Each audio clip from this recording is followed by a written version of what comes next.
Hello friend, welcome to my channel. आज हम discussion करेंगे जीवाणु की जो ग्रामी विधि है। इससे पहले मैंने डिस्कशन किया था कि जीवाणु की संरचना क्या होती है, जीवाणु की हिस्ट्री क्या है, जीवाणु किस किंगडम में आते हैं, जीवाणु किस किस शेप के होते हैं, इनके बारे में डिस्कशन किया था।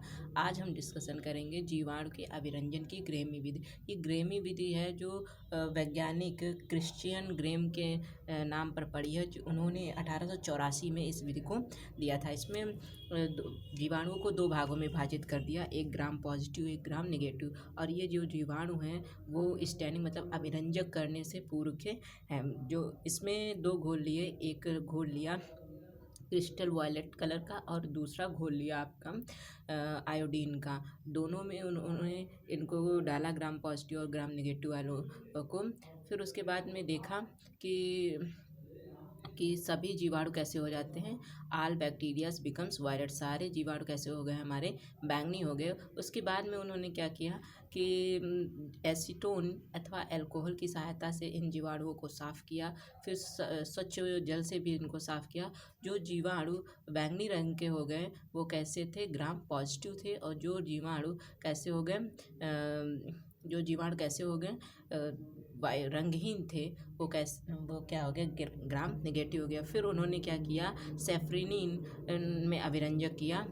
सेफ्रिन में अभिरंजक किया तो पाया कि जो ग्राम पॉजिटिव थे वो बैंगनी रंग के रहे, लेकिन जो ग्राम नेगेटिव थे वो किस कलर के हो गए, हल्के गुलाबी या रेड कलर के हो गए। इस प्रकार उन्होंने डिफरेंस भी बताया ग्राम पॉजिटिव और ग्राम नेगेटिव में। ग्राम पॉजिटिव में ये डिफरेंट था, जो इनकी सेल वाल्व होती है ग्राम पॉजिटिव की वो कैसी होती है, मोटी होती है। लेकिन जो ग्राम नेगेटिव होती है उनकी जो सेल वाल्व होती है वो कैसी होती है, पतली होती है। सेल वाल्व है तो उसमें कुछ लिपिड भी पाया जाएगा। तो ग्राम पॉजिटिव में जो लिपिड होता है था वो 1 से 4% पाया गया, लेकिन जो ग्राम नेगेटिव थे उनमें लिपिड की मात्रा अधिक थी। कितनी थी, 11 से 22% तक थी।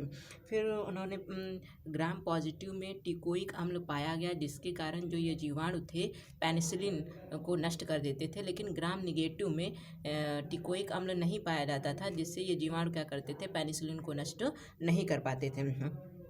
फिर उसके बाद में जो ग्राम पॉजिटिव था प्रतिजीविकों के प्रति कम प्रतिरोधी थे, लेकिन जो ग्राम नेगेटिव थे वो जो एंटीबॉडीज थी उनके प्रति अधिक प्रतिरोधी थे।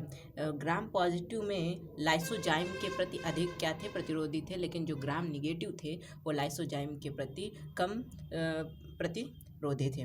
और जो ग्राम पॉजिटिव थे उनकी जो कोशिका भित्ति के आधार जो बॉडी बनी हुई थी वो 2 रिंग्स से बनी हुई थी, लेकिन जो ग्राम नेगेटिव थी जो उनकी जो कोशिका भित्ति के आधार जो बॉडी बनी हुई थी वो 4 रिंग से बनी थी। इस प्रकार उन्होंने जीवाणु के अभिरंजक की ग्रेमी विधि बताई और बैक्टीरिया को 2 भागों में डिवाइड किया, ग्राम पॉजिटिव और ग्राम नेगेटिव के बारे में। अगला क्वेश्चन पूछा जाता है कि 21 मार्च को कौन सा दिवस मनाया जाता है। तो 21 मार्च को मनाया जाता है विश्व वन्य दिवस। कौन सा दिवस मनाया जाता है, विश्व वन्य दिवस मनाया जाता है। फिर आता है 22 मार्च। 22 मार्च को क्या मनाया जाता है, विश्व जल दिवस मनाया जाता है। 2023 की जो विश्व जल दिवस की थीम थी वो थी जल और स्वच्छता संकट को हल करने के लिए परिवर्तन में तेजी लाना। पहली बार विश्व जल दिवस कब मनाया गया था, 22 मार्च 1993। लेकिन 1992 में संयुक्त राष्ट्र महासभा के द्वारा इसे मान्यता प्राप्त की गई कि विश्व जल दिवस प्रतिवर्ष मनाया जाएगा। उसके बाद में आता है 22 अप्रैल। 22 अप्रैल को क्या मनाया जाता है, विश्व पृथ्वी दिवस। ये 195 देशों से अधिक मनाते हैं। और 2023 की थीम थी इन्वेस्ट इन आवर प्लैनेट, हमारे ग्रह में निवेश करो। फिर अभी मनाया गया मई में 22 मई को क्या मनाया गया, विश्व जैव विविधता दिवस मनाया गया। इसको अंतर्राष्ट्रीय जैव विविधता दिवस के रूप में भी मनाया जाता है। इसकी थीम क्या है, from agreement to action build back biodiversity. और इसमें एक घोषणा पत्र भी आया था कुनमिंग मॉर्टियल, जो जैव विविधता के लिए प्रसिद्ध था।